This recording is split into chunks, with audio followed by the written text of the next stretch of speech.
Hi everyone, it's QuickyBaby and welcome back to World of Tanks, or should I say, welcome back to old school World of Tanks, as I'm going to be playing a vehicle that is as old as the game itself. This is a Tier 8 Soviet tech tree tank, it is the IS-3, and of course, whenever I'm playing a vehicle that is this magnificent, I have to give a bit of a salute at the start of the game, and little did I know that I was going to have a decent enough round. So today, I'm playing on my Plays for Free account, an account which, as you all know, if you've watched my other videos with the account, something that I never spend any money on. So we're using regular consumables. We do have a selection of premium rounds, something that I wouldn't have been able to have when I was first playing this tank back in the day, as back then, gold rounds were only available for gold. So the IS-3, an absolute majestic vehicle. I remember the first time that I went to Belarus to meet Tanya's family. Gosh, now we've been married for 6 years. That feels like an absolute lifetime ago, but also it feels like yesterday in a way, because, I don't know, we've been pretty darn happy. Yeah, as you probably should be if you're marrying someone, right? Look, I digress. I got to see one of these at the Stalin Line Museum. And the Stalin Line was basically a buffer zone that the Soviet Union created between Belarus and, well, they used Belarus to create a buffer zone between Poland, which was occupied by Germany, and then the Soviet Union. And seeing one of these vehicles there at the museum in the flesh, oh, it just felt absolutely amazing back in 2013. Just as my content was just starting out, as it was starting to gather a little bit of momentum, and I was really feeling that kind of tank passion. Catching an IS-3 in the flesh, or in the steel, so to say.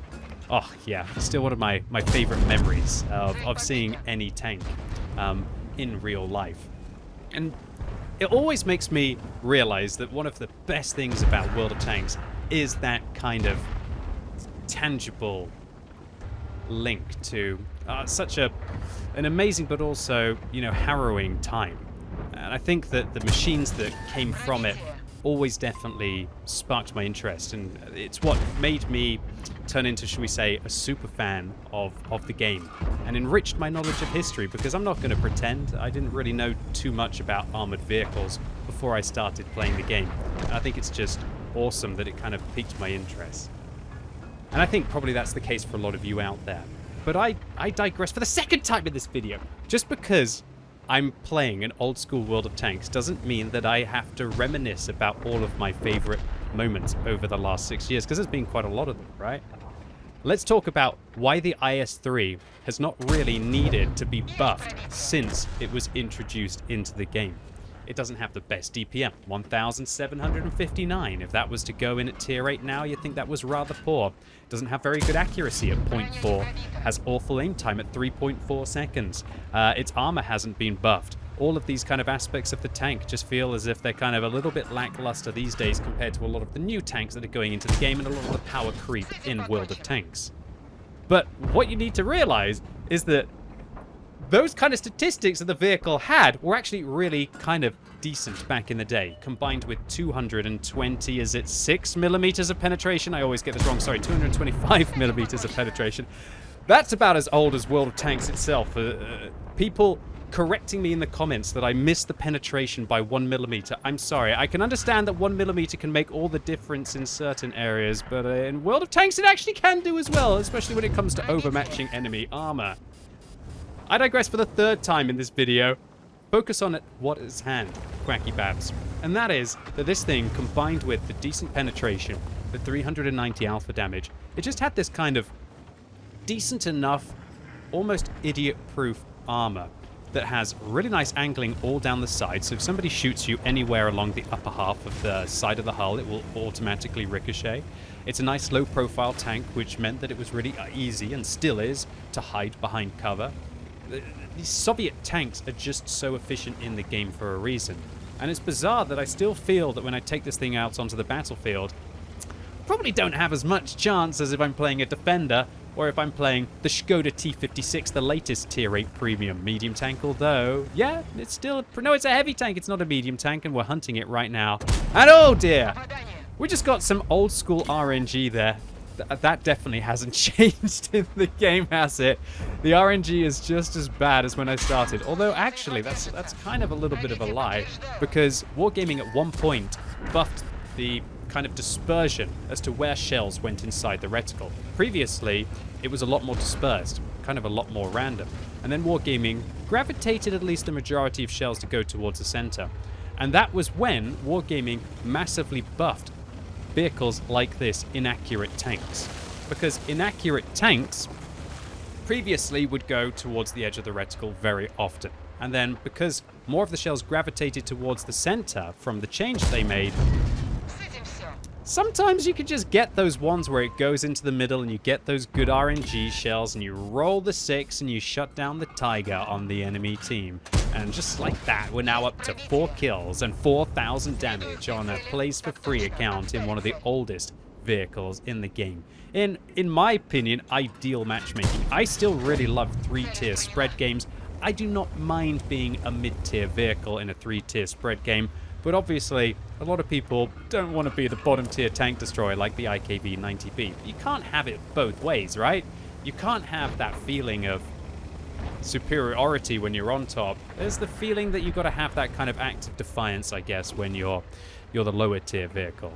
Obviously, I don't really want to get into the whole ins and outs of, should we say, spread matchmaking and whether the game would be better with +-1 or whether it would be better with +-0. I think we can feel that in ranks, and I think that we can feel that in front line. You can make that opinion up for yourself. Bit of a bad shot there. High explosive round, unable to go through the upper hull of the IKV-90B. I should have fired that at either the lower plate or the upper plate. Even though this thing's only got 20 millimeters of armor, it was still able to absorb enough of that shell to mean that I was unable to shut them down with a single penetrating shot. But what I wanted to focus on is that irrelevant of whether you feel the spread of the matchmaking, what a lot of people don't realize is that back in the day, the matchmaker was way more brutal than it is now. So the kind of experience that we have with the current matchmaker is, well, at least for the people who want to only play against the same tier tanks, way better than when it used to be. Back in the day, tier 6 heavy tanks used to have to play against tier 10s. And I have to admit, it was filthy, but it was wonderful at the same time. Getting your first tier 10 tank, of which mine was the E100, and then just nobody really had a lot of tier 10s. And so you'd roll out onto the battlefield. Sometimes people would like look to their right, look to the left, just to take a look at the big tier 10 that's alongside them as they are getting ready to try and decide about how they're going down the battlefield. Whoa, one day I'm going to be the mouse, or I'm going to be the E100. It was absolutely fabulous. Obviously something that couldn't be sustained. Something that also was very unfair, having to fight an M6 before gold rounds were available for credits against a mouse or an E100. Look, I definitely am not somebody who would like to bring that back, that's for sure. That would be absolutely outrageous. It worked in a way when tier 10 players were quite rare, like back in the day. Now it would just be horrendous, and you'd just be thrown into those horrible matchups in your M6, in your KV2, which actually used to be a tier 5 tank back in the day, right? And it wasn't called a KV2, it was just called a KV. Oh my word, all of those memories come flooding back each and every time I play a vehicle like this and I have an okay game in it. This vehicle, it's no wonder why it just hasn't really needed a buff. Unlike the T-32, unlike the Tiger II, the IS-3 just keeps plodding along, and while it isn't going to be the best vehicle in every matchup, it still has that flair, that wonderful flair, and just a real special feeling for me every time I play. Because maybe it's that feeling of just getting back into a little bit of old school World of Tanks. A lot of people think that the game was better back then, but for all the reasons which I pretty much just highlighted in this video, the game really wasn't better.